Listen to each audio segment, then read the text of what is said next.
We've been talking about how the impurity of someone who is deceased spreads. And again, a Kohen is obligated to remove himself from exposure to from the source of the impurity. One of the ways in which we say that the impurity spread is through shared airspace. One of the interesting facts we said is that a if the body or a portion of the body rests underground and there's no space between the body and the ground above it, we call that ritsutsa. It's considered compacted, and the impurity spreads all the way to the top of the ground, and anything that's above it can become impure. And we used a pretty gruesome case, but you do occasionally read about these situations in crime journals, or murder mysteries. The body that was found in the pillar was found in the support structure that was dumped there in part of construction. Um, Ostensibly, the impurity can travel all the way up that pillar to the level that's directly above, and any airspace that is in there that is then trapped by a ceiling would then spread the impurity throughout that entire airspace. And we're dealing with two different kinds of impurity. The impurity of the tumas ritzutza, which is that the impurity elevates, it rises until it meets something that blocks it, like a ceiling or a roof. And then once it's trapped from underneath the ceiling or the roof, it spreads throughout the entire area where that roof is shared. Generally speaking, we're talking about a particular room. We're going to go back to page 13. We're just going to go a little bit back, but we're going to start talking about Tumas Ohel, and we're going to be talking about airspace. We're going to talk about how impurity spreads, and we're also going to discuss air ducts, which is a really fun discussion. All right. So let's continue. It says, so on page 13, Tumas Ohel. This is the impurity that spread through a roof or some kind of a structure that hangs overhead. And I'm just going to turn my phone on silent because invariably it will go off the most inconvenient time. There we go. Um, let's go. Okay, Tumas Ohel. Just as it is forbidden for the Kohen to touch the deceased, so too he may not be in the same Ohel, covered area, as the body. For a Kohen to enter or to remain in an Ohel Hames, in that airspace, a space that shares the same roof as a deceased individual, that would be an Isur D'Oraisa, which is a biblical prohibition. And it's derived from the following verse, from the following pasuk, Zos Torah Adam. This is the rule of the man, Ki Yamus Ba'ohel, if a person were to die within a tent or within a sheltered structure, Kol habo el ha'ohel, anything that comes into that tent, into that structure, V'chol asher ba'ohel, anything that's already was there at the time that the person expired, Yitma shivas yamu, it shall become impure for 7 days. It'll become impure for 7 days. The main halachos of ohel, of this shared airspace, and the general usage of the term refer to where both the person and the deceased are under the same cover. They have the same ceiling, the same roof as overhead. Ohel not only refers to the roof of a building or the ceiling of a room, but also includes any covered area that is a square tefach and that has a airspace of a tefach. So this is an important idea. Now, I did just sort of gloss over that term. A tefach is a hand's breadth. Essentially, any kind of structure that is a hand's breadth, which is about 3.5 inches, about 5.5 centimeters or so. It's about the hand's breadth. It's about what let's say it's about 6 centimeters by 6 centimeters. Any structure that has that measurement is large enough for it to be considered to be a form of overhead structure, and impurity can be transferred through that item. So that would mean, so for example, um, we have ourselves an eaves trough that comes off the side of the building, and we have the gutter that channels the water from the roof away from the structure. That's not particularly wide. But let's imagine that that was a touch wider, so that now it was, let's say, a tefach wide. Let's say it's 6 centimeters wide. Let's say it's 6 centimeters. It might even be that wide. it would be if there were to be a body underneath there, the impurity would spread throughout the entire area underneath that spout, which means that even if you're not within 4 amos, you're pretty far away from the body itself. But because you share the same overhanging structure that goes over your head as well as the body itself, the impurity would be communicated through that. Anything underneath would be impure. You're raising your hand, Jeff? Right. So what if the body was in the room? Uh-huh. They put a tent in or something. We'll get to that eventually. Don't worry. We'll get to that. There are situations where you can place a superstructure over the body and that would prevent it from but there are some limiting factors. We'll get to that. That's a very good question. Um, right. Um, right. So the examples he gives, a beam, a thick tree branch, even animals or people could create an ohel that will spread this impurity. The tumah spreads under the entire area covered by this ohel. So let's take a look at figure number 3. So if you turn to the back of the handout, you'll see on page 87, figure 3, where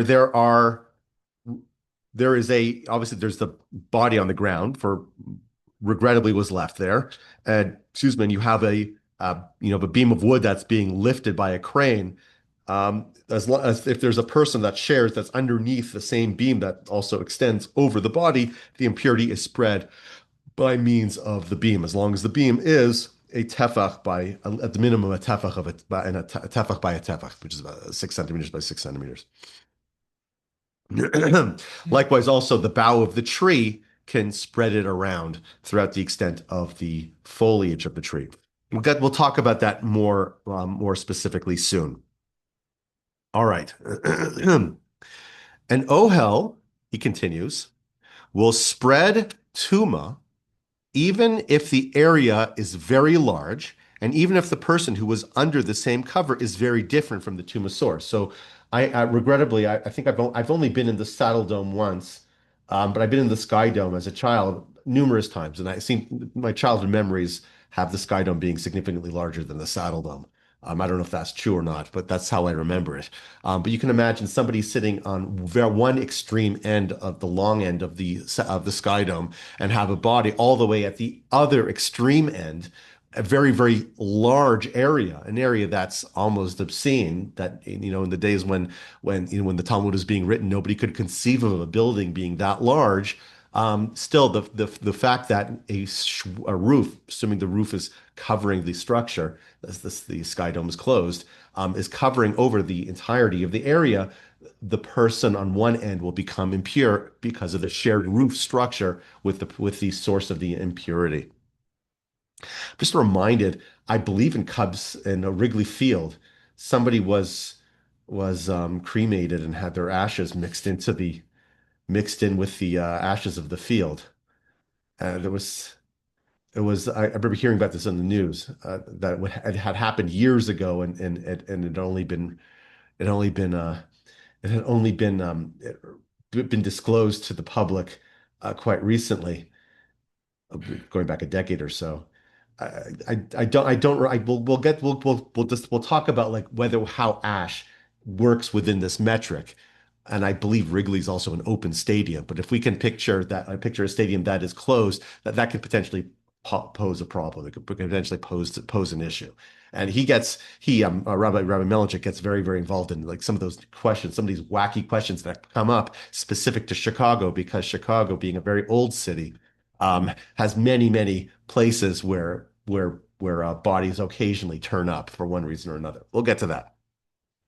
The tumor continues to spread throughout the building and the adjoining buildings and covered areas indefinitely. So if you turn back to again to the figures in the back, the page with all the images, you have a tree, and the foliage of the tree can potentially connect two separate homes. You have a home on the left, a home on the right. They both have, one has an open door, the other one has an open window, and they share some kind of superstructure over the space in between. You have the tree. The impurity can spread from one building to the next as long as there is some kind of a roof that can act as a conduit to spread the impurity all throughout. As long as the windows and doors are open, the impurity can spread. So therefore we write, just as an ohel spreads impurity to everything underneath it, it can also block the impurity or the tumah from spreading above it. So if there is, for example, a body on a particular floor of the hospital, the the floor above it is not necessarily impure. And if there's an opening between the two, then potentially yes, but generally that's not how hospitals are designed. There generally is never consecutively open doors between the two stories. As such, a person who's on the third floor and there's a body in the morgue down in the basement, it's highly unlikely than the third floor. There any of the doors are going to be open simultaneously, and even if it's directly above, the impurity does not spread up infinitely. It only extends until the roof. So this is what we've basically been speaking to until now. The idea is that a body that's under the ground or that's on the ground, as long as there's no roof above it, or there's no three tfachim of space above it, that 15 centimeters or so of airspace above the body, we say the impurity rises indefinitely until it reaches some kind of a roof. But once you get a roof, above the roof presents no problem. Therefore, if there is a corpse in a building, the tumor spreads throughout the building, but does not defile one who is standing on the roof, even directly over the location of the body. We did this yesterday, and this is really on page 15 where we start picking up with the new discussion, which is actually becomes very important for discussing how a Kohen's room operates. How do we separate a room from the rest of the structure? What are the requirements? How does it all work? So he continues. He says, for the spread of the tumah, for tumah to travel up from one room to the next, meaning from room A to room B on the same floor, there needs to be an opening of at least 1 square tefach. A tefach, again, is that 5 or 6 centimeters of length by 5 or 6 centimeters of width, of height, let's say height and length. I'm kind of getting confused with my terms. Anyways, you need a square of it. You need a square tefach, essentially, which is what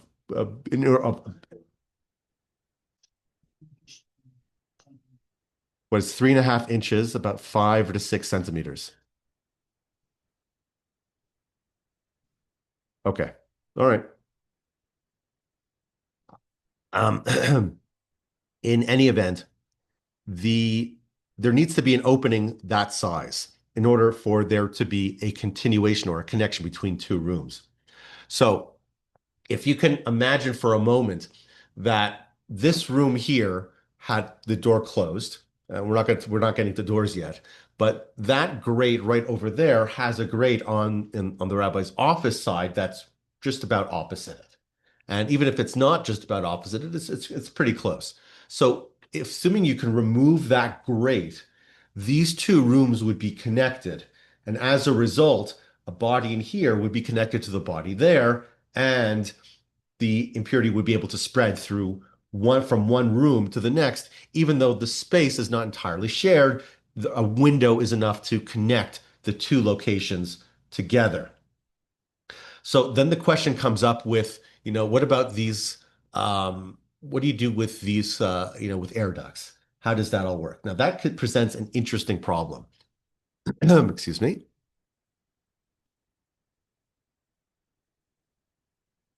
So that actually presents an interesting problem. I've been using the tefach by a tefach number or space to determine if the window is large enough to connect the two rooms together.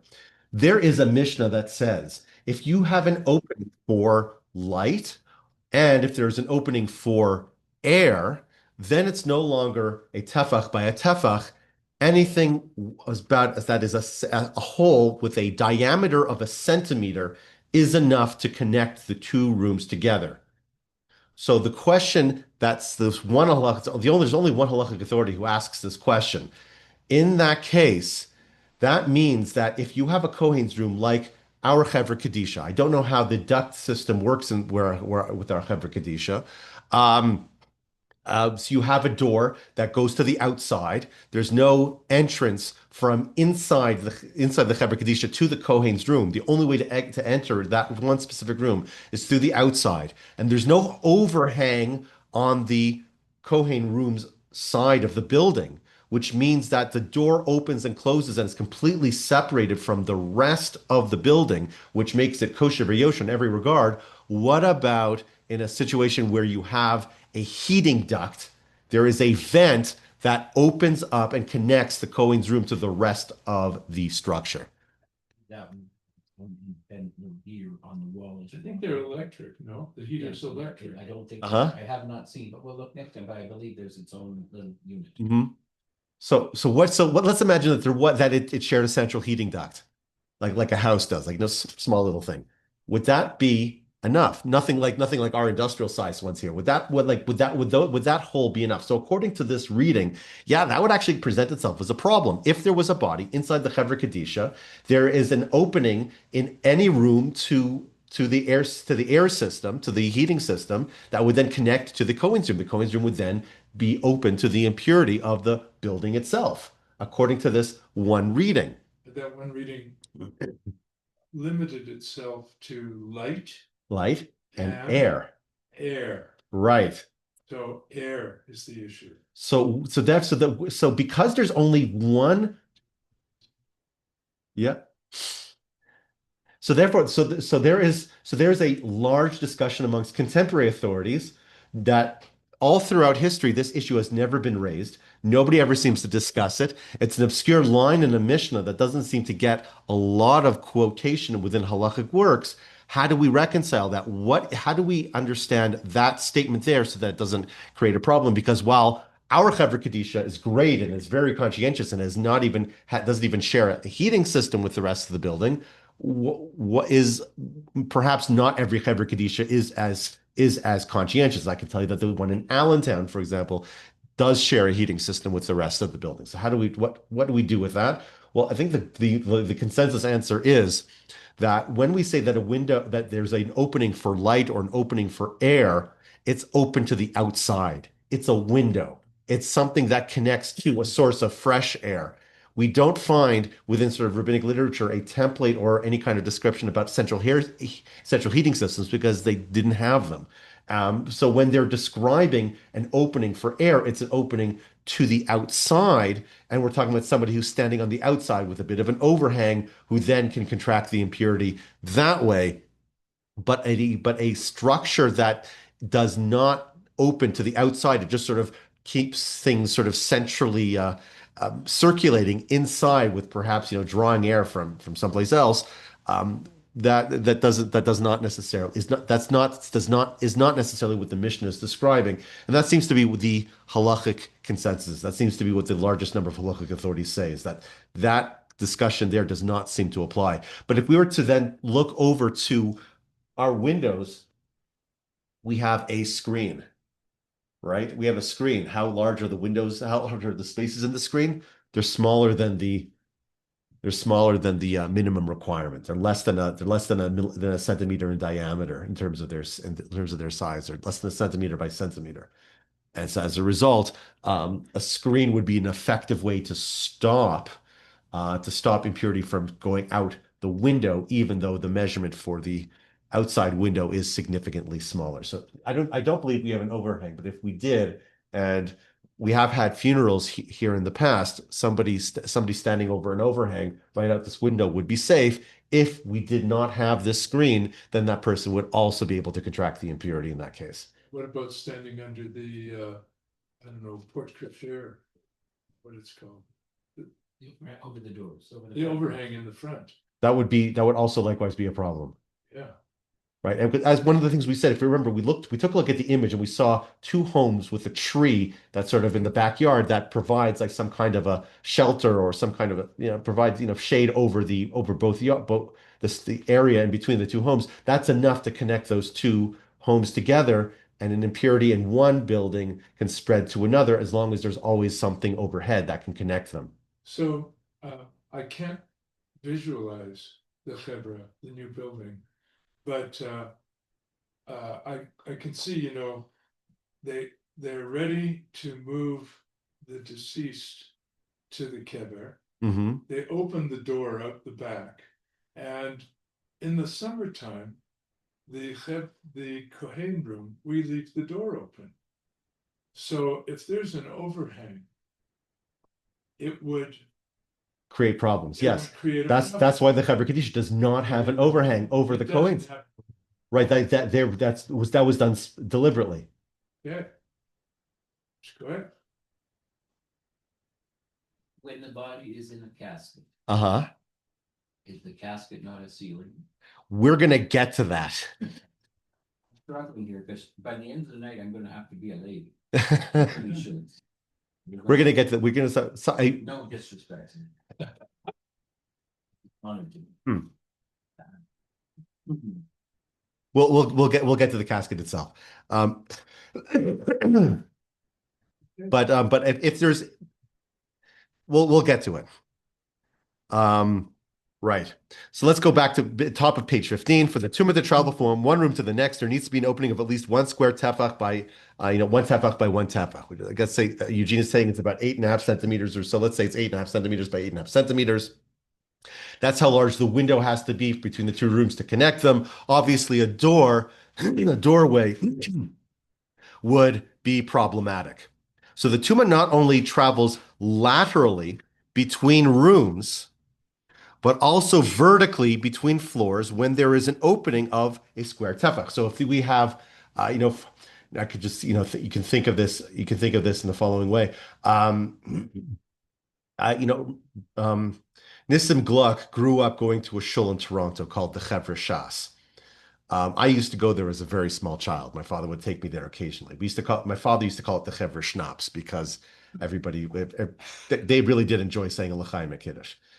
That's where my father still talks about salt kichel. Kichel that doesn't have sugar but has salt, and you eat your herring in this big bowl of kichel. Kichel. It was, yeah, Eastern European food. I remember eating the kichel. I remember this place. But what I seem to recall about the Chevra Shas is that they do not have a women's section in the conventional sense. What I seem to recall they have, and if it's not this place, other shows have this, they have a second story, but it's not like a balcony within the same room. It is a room upstairs that has a hole in the floor that is sort of cordoned off so like nobody falls and trips. But people can sit in this room above the men's section, and the hole in the floor allows them to hear services downstairs. They don't see a thing, nobody can see them, but they're able to listen in that way. That's how I seem to recall how their women's section operated. According to what we've just read, if there was a body downstairs, it would spread up as well, right? As long as that hole in the floor is one tefach by one tefach, it's a square tefach, that would be able to connect the two rooms, as we're saying, that it doesn't only connect sort of horizontally, but also vertically as well. And the tuma can travel upwards by means of that opening. And he continues, most homes and buildings have overhangs that surround the building, like what we've been talking about that the Chevra Kadisha does not have. Many houses have sloped roofs that extend beyond the walls, usually with eaves troughs attached. I'm translating for you. Other buildings may have elements that protrude beyond the plane of the walls. These protrusions, if more than a tefach, will spread tuma from an open door or window. Kohanim need to be mindful of this principle when congregating outside a funeral home or other buildings where a funeral is taking place. Pay attention to overhangs, eaves troughs, and other protrusions that may constitute an ohel and make the area underneath tameh. That tzedek's entrance where the Kohanic gather during a funeral. It's not, you're right. I don't know if it's attached, but it's covered with an open door where the socket's inside. Two sets of doors. So I guess it's probably both sets of doors open at the same time. But it's That- the roof. It's not, here we're talking about the roof. too. Because they go into the shul, the Bet Tzedek, and the body's inside the main hall. Right. And the porter, what do you? It would only, so I don't know if it's connected to the side of the shell. I don't know if it is or not. There might be a space in between. If there is, No. then you're good. Then you're golden. No, there isn't. There might be a little. Yeah, but not much. That's you don't need much. You don't need much. You just need a gap. We have to go on a hike. Even not, Yanai is correct, and we're going to get to doors eventually. Both doors have to be open at the same time in order for it to connect, that for that impurity to sort of connect out. You have two sets of doors, right? Or if there's an open door. But in the Beth Tzedek, you have two sets of doors. You have security doors where you're not really supposed to have both open at the same time. One generally, not always, but as a rule of thumb, one is always closed. When you have a large number of people going in and out, I think they just lock them open. But probably by the time the funeral is taking place, you do not have a lot of people coming in and out. Hopefully you don't. We're talking about two different things here, because we're talking about open doors and windows and overhangs, and we're also talking about ohel. Okay, so that's what my question was about, not the. But the oil, The oil has to be connected. Has to be connected. I have to look at it. I thought it was. We're gonna go there with our flashlight. Yeah. And I know we're not there now. You're gonna answer later, but I have a question at the Bet Tzedek. Uh-huh. So the Bet Tzedek, they've said a few times, they've said to us, or to me anyway, the body is in the foyer under one roof. Uh-huh. You, as the Kohanic, could come around, and there's a door that goes right inside the chapel, right inside the sanctuary. So and that's a separate room. If But the doors between the hallway and the sanctuary are not closed, so that negates the whole thing, correct? Yes, correct. Thank you. Yes, I've been trying to explain to people, I'm quite happy to stay outside. Very good. And It's a single door. back to being at home. What's that? It's a single door from the hallway to the. There's three sets of doors, and there are always at least one or two Yes. of them are open. Yeah, So it's like why? Because, it's a small town. So we have friends everywhere. Uh-huh. So when somebody dies, we go there too. Uh-huh. I go there too. I go there for funerals. Yeah. I've gone there for funerals too. You think they are or they're not? It is? Okay. So just for reference, now we actually sit in Stan Smith's car. We call it the Coinmobile. We turn on the service on our phone and we listen to his car and outside it. There you go. Sorry, I wrecked it. Yeah. Right. In order for for OHEL to function, there has to be it has to be some unbroken airspace that connects it to where the deceased is found. Right. All right. Now let's continue. Let's talk about trees. In many situations, a tree may serve as an ohel and spread and transfer the impurity or tuma. If a tame item, for example, a grave or a casket, is underneath a large tree branch, that is the diameter of a tefach, so therefore now you have something that's at least a tefach by a tefach, it will spread the impurity under the entire branch, even the parts of the branch that are not a tefach by a tefach. So even the smaller, narrower parts of the branch still carry that impurity underneath it. If this branch juts out from the tree and there are no other branches intermingled with it above or below, the impurity will not spread any further. So if you have a very bare tree, if you have a tree that has a particularly long and bushy bough, but the rest of the tree is rather sparse, and you have on the opposite side another bough that goes in the opposite direction, the impurity only extends underneath that one bough that goes over the grave because it never actually interconnects in creating a structure, like a shelter-like structure, over the other bough on the other side. It's only where there's a continuous area of shelter that's being provided by branches that the impurity continues to spread. However, typically trees have branches that overlap, moving the impurity from branch to branch, filling the entire area underneath the tree. Let's take a look at figure number 6. So again, this is very Chicago-centric. And I know this. I know this. I know this street here. This is Pratt. Um, it's a this is a Jewish cemetery on the right. So we're on page 88. You're looking at and we're looking at figure number 6. On the right-hand side is a Jewish cemetery, and obviously in the middle you can see that there's a sidewalk. It's very the foliage is quite lush. There's a lot of branches. The overhang from one tree to the next all sort of intermingles, providing an area underneath that would constitute an ohel. A Kohen should not walk down this sidewalk. They should probably cross the road. Regretfully, that's a necessity in this one location here. We're also going to take a look on number 7. This is Foster Avenue. This is right across the road from Telz Yeshiva, about half a block to the west of the yeshiva. This is almost like kitty corner from the yeshiva. This is the Bohemian Cemetery. And you have this massive tree walking along that sidewalk, also probably problematic. The boughs of that tree do definitely go over graves, and non-Jewish graves also generate impurity. Okay, that was good. That's question 1. Question 2 is, I can't tell from the figure 6, the illustration, if the type of tree that's there, if the branches are more than a tefach, or the large branches are more than a tefach. But what about the trees?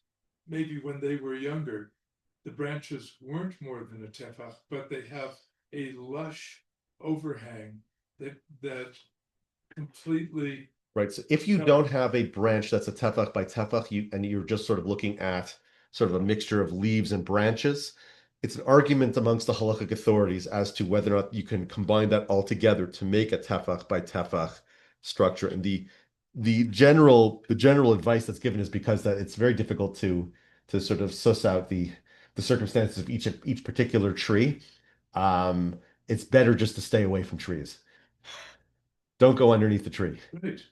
That's been my practice. Yeah. It's generally we do say that they do join together, but then becomes a question whether or not the space between the leaves is that really problematic. Do the leaves count, or is it only branches? And it gets really complicated, and you really get lost in the weeds. It's better just to stay away from trees. Ostensibly, forest, like a full forest, as a continuous canopy. So Uh-huh. basically, like whatever, the Amazon, Yeah. unless I guess there's some road breaks in it for large sections. Like would you just assume like someone's dead in the Amazon and therefore the whole Amazon you can do? Yeah. We'll get to situations where it's uncertain if there's a body, and in that case we do differentiate between Jewish and non-Jewish graves. It's a good question. Like you could know there's a battle in the Amazon somewhere, you know, Yeah. the body's there, and then the entire Amazon, at least to the nearest continuous road section, becomes verboten. Uh-huh. Or, but in the Amazon, there was one town that had a bunch of Jews had a shul. So tons of Jews dead Jews in the Amazon. They don't live there anymore. They're dead. Hmm. Well, let's continue for now. Can't answer about what to do in the Amazon. However, typically trees have branches that overlap, moving the tuma from branch to branch, filling the entire area underneath the tree. In this fashion, it's very conceivable for a tuma to travel from one tree to the next. Even if a branch is less than a tefach wide, tuma can still spread via smaller branches if they're strong enough to be able to support a certain amount of plaster. Once you're able to sort of be able to sort of connect them all together and put something on top, that becomes considered to be enough of a structure, and as such, impurity can transfer from underneath and go from. Too slow to read it. Does it say how heavy that amount of plaster is? So yeah, I was going through this before with there's another rabbi. I go through this. I've been working through this, in preparation for the class, and yet he and I were sort of trying to figure out what is the measurement. There's no measurement that's given here on the page, anyways. Okay. It's not here. But the footnote over here is actually dealing with whether or not you say if you have a branch that's a full tefach, the part that gets narrower than a tefach, does that still share the impurity? There's an argument about that. There's an argument about whether or not you can combine it with the branches that are above it, below it. whether or not they have to be within a certain spread, with a certain amount of space or not, in order to be able for them to all be combined together to make a tevach by tevach. If they're all from a single tree, they don't have to be, but if they're from two trees, then they have to be within a certain amount of space, one from the other. That's all the sort of, that's why I said you can get really lost in the weeds in discussing this question. That's what all these footnotes here are dealing with. How do we sort of, what are the various opinions that talk about sort of combining it all together? And but yeah, it's very easy that foliage and can create a problem, and things can be transited from tree to tree, definitely. Because of such concerns, a Kohen should avoid walking or traveling under any tree that overhangs out of or into a cemetery. A Kohen also needs to be aware of overhanging trees during a funeral procession. So it's not just in the funeral, at the funeral, it's everywhere else as well. Now, this is where we get things get a little bit get sort of very tachlistic, because we've been talking and you guys have been asking questions about this one topic since the beginning of the class. And this is, what about something that is being used for transportation, like an airplane? What about a car? Let's read. A container that is transported, meaning it's moving, is called an ohel zarok, a thrown structure, and does not block impurity. Something that is in transit is considered to be temporary. It is not considered to be a full-fledged structure, and as a result, it does not block impurity. So what does that mean? Well, that means that if there's a body in a hearse and the hearse is driving, we do not say that the hearse is considered to be an ohel and the impurity stops inside the hearse. As you know, as long as you have that airspace within it, then anything above it should not become impure. We don't say that, because a hearse is in motion. It's moving. That means if it travels underneath a tree branch, the hearse is not considered to be an ohel, but that tree branch is an ohel. So somebody standing, like, so that's what he's warning you during at a procession. Be cognizant of where you are and what's happening around you, because even if it's inside a structure, it does not block impurity. It's not considered to be an ohel in and of itself. An impurity can transfer. So that becomes also important when we deal with also a Kohen driving down the road. Now, if you saw that picture I showed you of the same block as Telz Yeshiva by the Bohemian Cemetery, that huge bough of a tree goes over graves, and it also goes over Foster Avenue.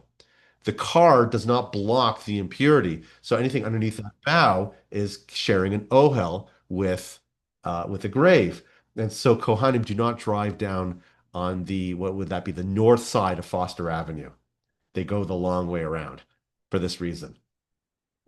Body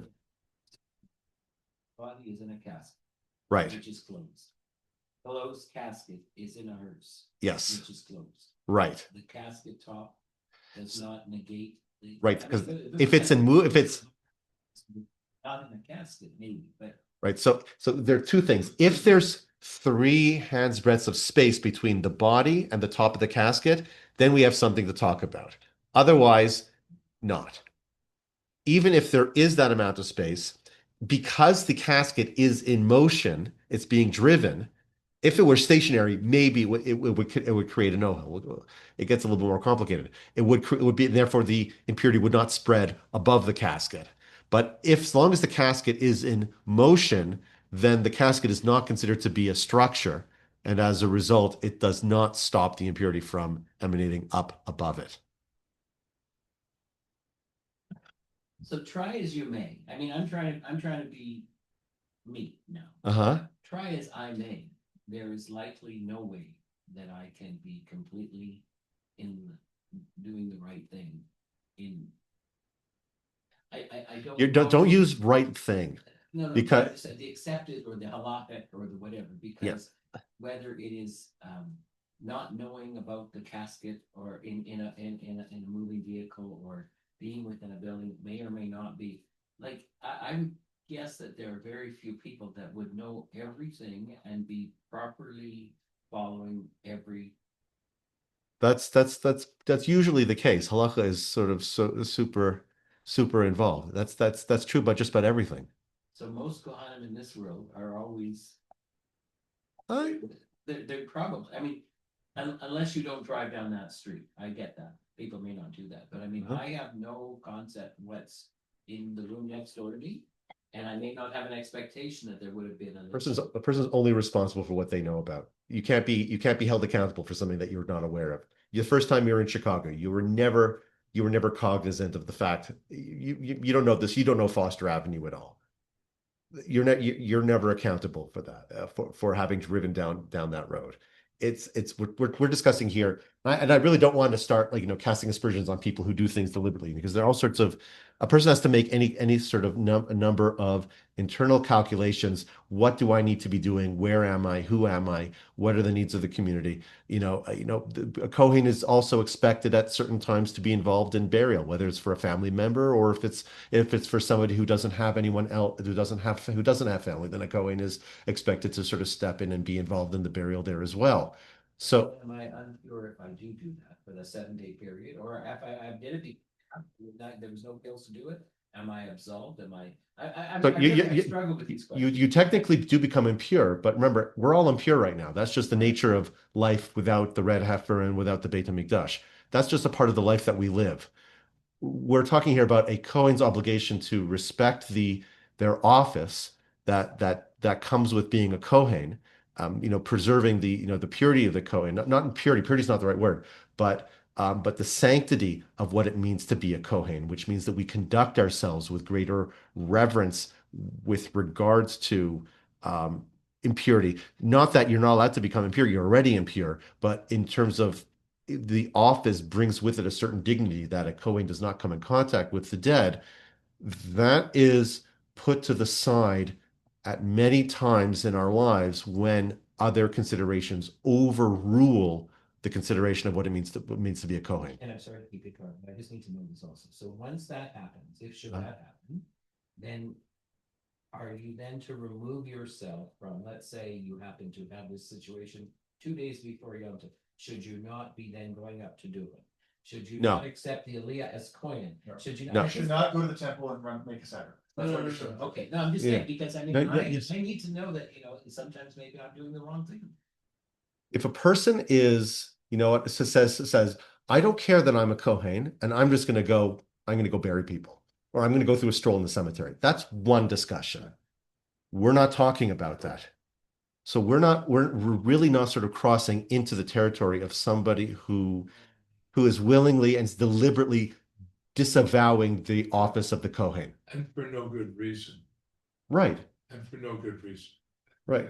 And I think that's one of the things I can say about Jeff is that if Jeff is involved in burial in any capacity, it's because there was an absolute need for Jeff to be involved. Jeff gets involved in situations and circumstances of people who have nobody.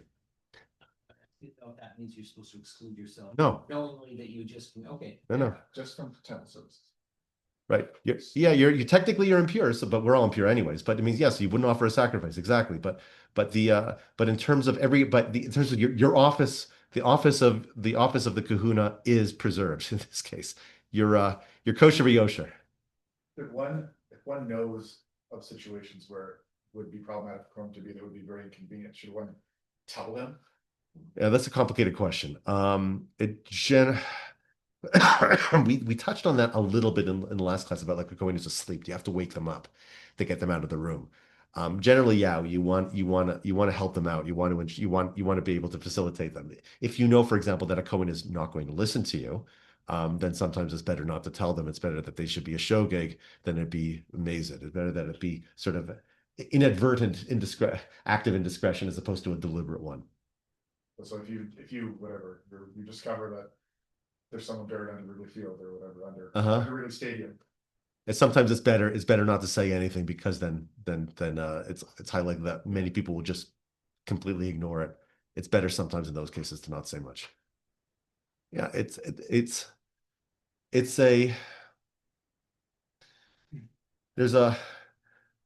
there's a lot to say, and I'm being recorded currently, so perhaps we'll go offline and we'll talk a little bit about this further. Let's finish the paragraph and we'll call it a night.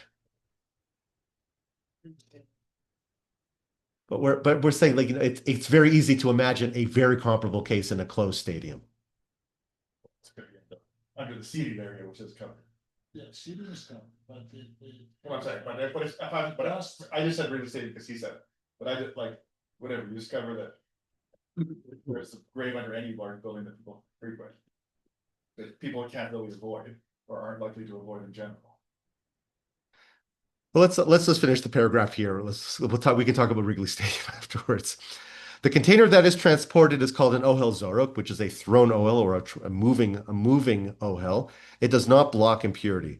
Examples of an ohel zorok include a box or cabinet that is carried, a wagon, a car, or plane. If such an ohel zorok would pass over a grave, a tame item, or under an ohel, its contents become tame. It's for this reason that a Kohen should not travel under trees that transfer truma near a cemetery, even in a car. There are, however, some halachic authorities who permit Kohanim to travel in a car with closed windows under a tree's canopy that overhang a non-Jewish cemetery. We generally treat non-Jewish cemeteries with the same level of stringency as a Jewish cemetery, at least as far as transmitting impurity. But where with a Jewish cemetery, we do not rely on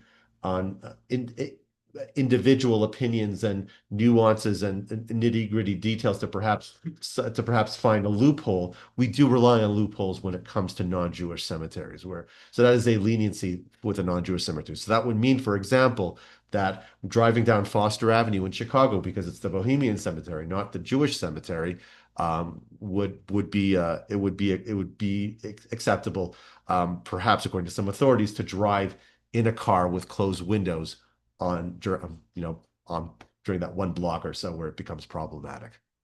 We'll stop here. We'll continue from this point. Probably not next week, because next week is Shavuos, but the week subsequent to that.